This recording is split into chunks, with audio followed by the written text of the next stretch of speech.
भारतीय अर्थव्यवस्था का रुपया भले ही सर्विस सेक्टर से आता है, लेकिन अर्थव्यवस्था की रीढ़ कृषि है, एग्रीकल्चर है। और एग्रीकल्चर को इस बार के बजट में ज्यादा तवज्जो भी दी गई है। कृषि मंत्री नरेंद्र सिंह तोमर जी हमारे से बात करने के लिए। सर, जिस तरीके से आधुनिकता आ रही है, स्टार्टअप एग्रीकल्चर के बने, किसानों को क्रेडिट कार्ड मिले और क्रेडिट कार्ड के जरिए 20,000 करोड़ तक का लोन दिया जाए, कैसे आप देखते हैं कि आधुनिकता के साथ 21वीं सदी की विकास के साथ किसानों को जोड़ने का बजट इस बार का रहा? कृषि का क्षेत्र देश के लिए बहुत ही महत्वपूर्ण क्षेत्र है और मुझे प्रसन्नता है प्रधानमंत्री नरेंद्र मोदी जी के नेतृत्व में खेती समृद्ध हो और किसान की आय बढ़े। इस दृष्टि से समय समय पर पर्याप्त प्रावधान और बजट में घोषणाएं भी की गई और उनका 100% क्रियान्वयन करने का भी निश्चित रूप से प्रयत्न हुआ है। जहाँ तक आज का बजट है वह निश्चित रूप से बहुत ही ऐतिहासिक है, दूरदृष्टि वाला है, देश की भविष्य की बुनियाद को मजबूत करने वाला है। इस बजट में सभी वर्गों का, सभी क्षेत्रों का व्यापक रूप से ध्यान रखा गया है, जिसका फ़ायदा आने वाले कल में देश को मिलेगा।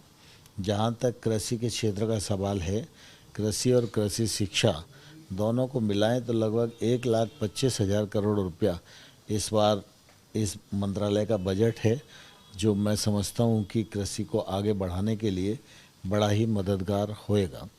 हम सब जानते हैं कृषि को उन्नत कृषि के रूप में तब्दील करना, तो उसके लिए टेक्नोलॉजी की भी आवश्यकता है, डिजिटलाइजेशन की भी आवश्यकता है।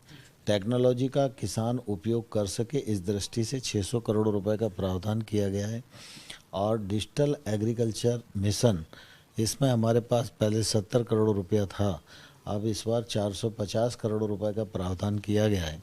डिजिटल एग्रीकल्चर मिशन पूरा होने के पश्चात खेती के क्षेत्र में निश्चित रूप से आमूलचूल परिवर्तन आएगा। एक तौर से बड़ा क्रांतिकारी परिवर्तन आएगा, बहुत ट्रांसपेरेंसी आएगी, हर किसान तक उसका हक पहुंच सकेगा, फसल का विश्लेषण हो सकेगा, अगर नुकसान होगा तो नुकसान का ठीक प्रकार से आकलन किया जा सकेगा।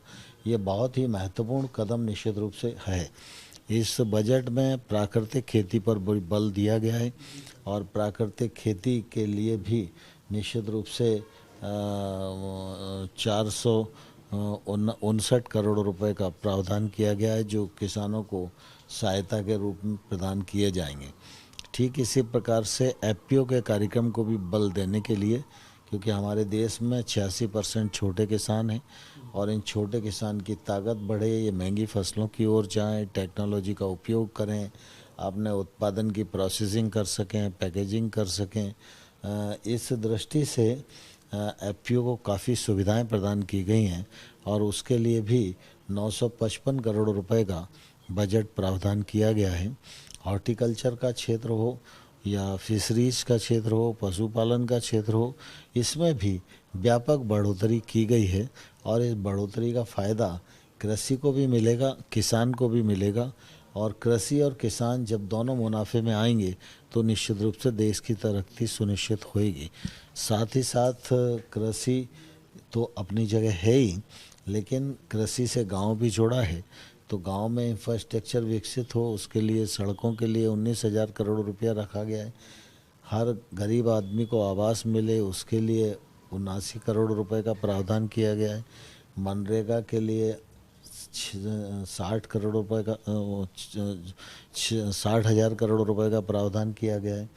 कुल मिला के चाहे वो रक्षा का क्षेत्र हो, गृह का क्षेत्र हो, हवाई जहाज का क्षेत्र हो, रेल का क्षेत्र हो, दूर संचार का क्षेत्र हो, सभी क्षेत्रों के लिए पर्याप्त प्रावधान इसमें किए गए हैं। मैं समझता हूँ आने वाले कल में ये बजट मील का पत्थर साबित होगा देश के विकास में। सर, एग्रीकल्चर ने तब भी ग्रोथ किया था जब पूरा देश महामारी की चपेट में था। फ्यूचर किस तरीके से देखते हैं, क्योंकि इस बार के बजट में जो हिमालयन राज्य हैं वह बागवानी, जो दक्षिण के राज्य हैं वहाँ पे मछली पालन, सब चीज़ों का ध्यान रखा गया, दुगनी करने आय करने का लक्ष्य था सरकार का। ऐसे में भविष्य क्या है किसान का, किसानी का भारत के अंदर? मैं समझता हूँ भारत में कृषि का भविष्य बहुत अच्छा है, किसान का भविष्य बहुत अच्छा है और कृषि मुनाफे में आए, इसके लिए पर्याप्त प्रयत्न पिछले बार से ही मोदी जी के नेतृत्व में किए जा रहे हैं, जिसका फ़ायदा देश भर के किसानों को मिल रहा है और आने वाले कल में भी ये बजट उसमें बड़ा सहायक होगा। न्यूज़ नेशन न्यूज़ स्टेट को वक्त देने के लिए बहुत बहुत शुक्रिया। चलिए, जब मोदी सरकार के बजट में मोटे अनाज यानी ज्वार बाजरा को भी श्री अन्न से संबोधित किया जाए तो आप समझ सकते हैं कि किस तरीके से किसान और किसानी का ख्याल रखा जा रहा है, जबकि किसान रीढ़ की हड्डी है और सबसे बड़ा वोट बैंक भी। जर्नलिस्ट राकेश रावत के साथ राहुल डबास, न्यूज़ नेशन, दिल्ली।